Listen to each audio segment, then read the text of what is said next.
Everyone, welcome back to my channel. और जैसा कि आप देख रहे हैं, ये है 4 o'clock का प्लांट्स। मिराबिलिस जलापा भी कहते हैं। ये बहुत ही सुंदर खिलते हैं और ये इजी टू ग्रो प्लांट है। इसके आपको कई सारे रंग देखने को मिलेंगे और ये इस तरह से झाड़ीनुमा पौधा है। मेडिसिनल प्लांट भी है। तो ये तो मेरे टॉपिक नहीं है। आज मैं आप लोगों को कुछ नए प्लांट्स का ही बताऊंगी। काफ़ी लोग उस प्लांट को जानते भी होंगे। रेन लिली भी खिलना स्टार्ट हो चुकी हैं। और आज मैं जिस खूबसूरत सी पत्तियों वाले पौधे के बारे में बात करने जा रही हूँ, ये है वाटरमेलन बेगोनिया। पेलियोने रिपन्स भी कहते हैं और इसकी एक और वेराइटीज हैं जिसे वाटरमेलन पेपरोनिमा कहते हैं। और उसकी पत्तियाँ थोड़ी डिफरेंट होंगी, जैसे कि आप लोग स्क्रीन में देख सकते हैं।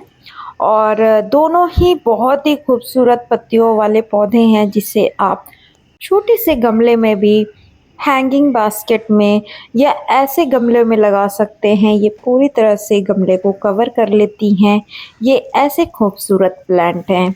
ये पौधे बिगनर गार्डनर के लिए बहुत ही बेस्ट है। यदि आपको ये कहीं भी मिलते हैं तो इसकी एक छोटी से छोटी कटिंग भी आप लगा के इसे आसानी से ग्रो कर सकते हैं।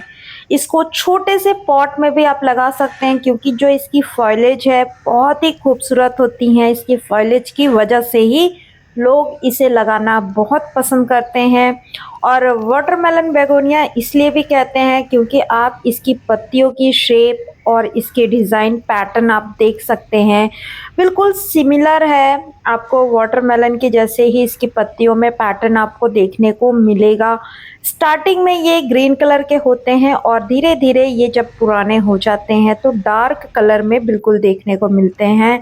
आपको इसमें इसकी पत्तियां ही खूबसूरती दिखेंगी। फूल की बात करती हूँ तो ऐसा नहीं है कि इस प्लांट में फूल नहीं आते। इसमें बिल्कुल छोटे छोटे फूल आते हैं।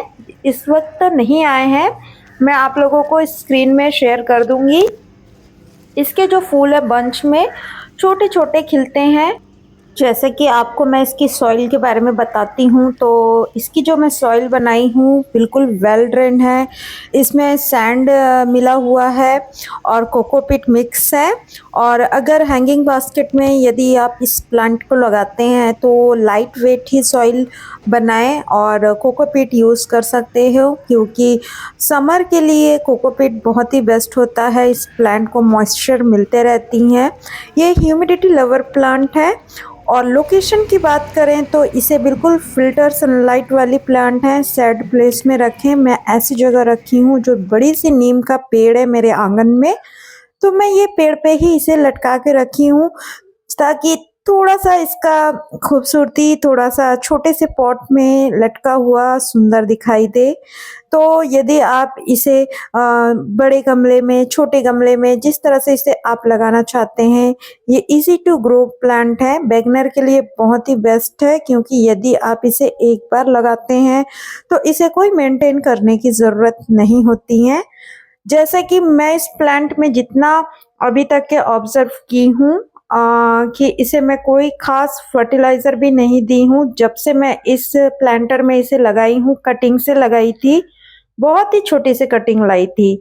तो वो कटिंग से मैं इसे लगाई थी और उस वक़्त जो इसमें जितना कुछ डला था सॉइल मिक्सचर में मैंने डाला था, उसके बाद से मैं इसमें कोई फर्टिलाइज़र नहीं दी हूँ। ये बुशी अपने आप हो जाते हैं और पूरी तरह से प्लांटर को कवर कर लेते हैं।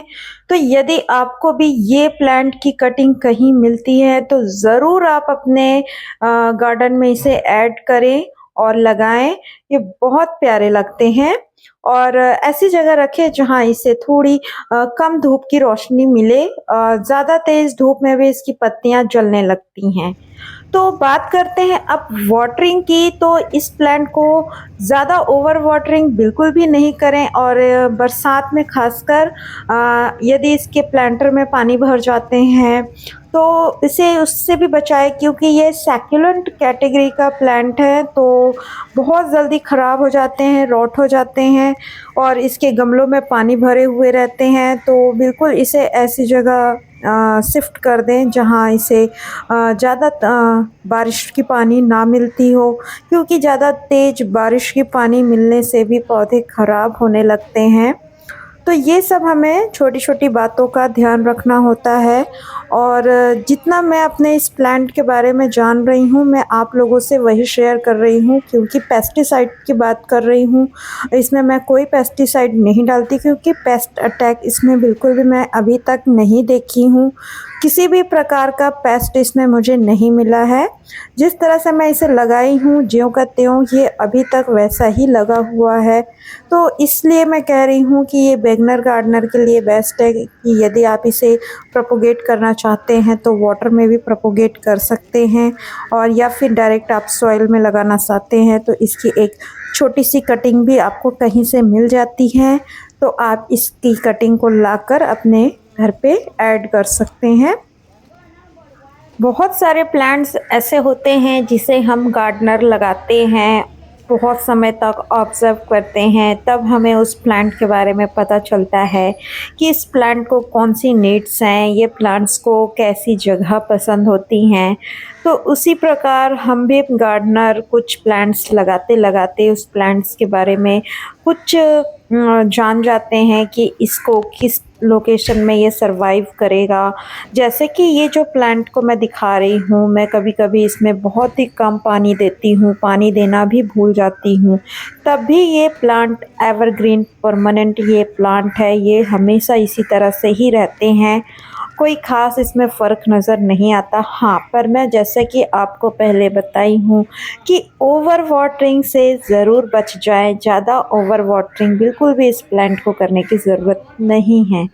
और इस वक्त हमारे यहाँ बहुत ही तेज़ धूप है। अगस्त का मंथ चल रहा है, बारिश तो अभी फ़िलहाल बिल्कुल भी हमारे यहाँ नहीं हो रही है और धूप भी बहुत तेज़ होती हैं।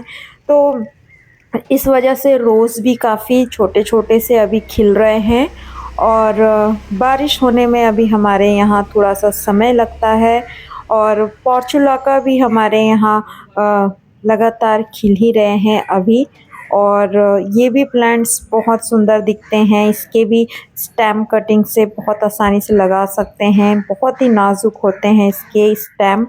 और रेन लिली कुछ-कुछ खिलने शुरू हो रहे हैं यहाँ-वहाँ। तो जितनी जानकारी मुझे थी मैं आप लोगों के साथ शेयर की। यदि आप लोगों को इस प्लांट के बारे में, वाटरमेलन बेगोनिया के बारे में कुछ नई जानकारी पता हो तो कमेंट सेक्शन में ज़रूर बताएं, मुझे अच्छा लगेगा। और मेरे चैनल पे यदि आप नए हैं तो चैनल को सब्सक्राइब करिए, वीडियो को लाइक एंड शेयर करिए। Thanks for watching.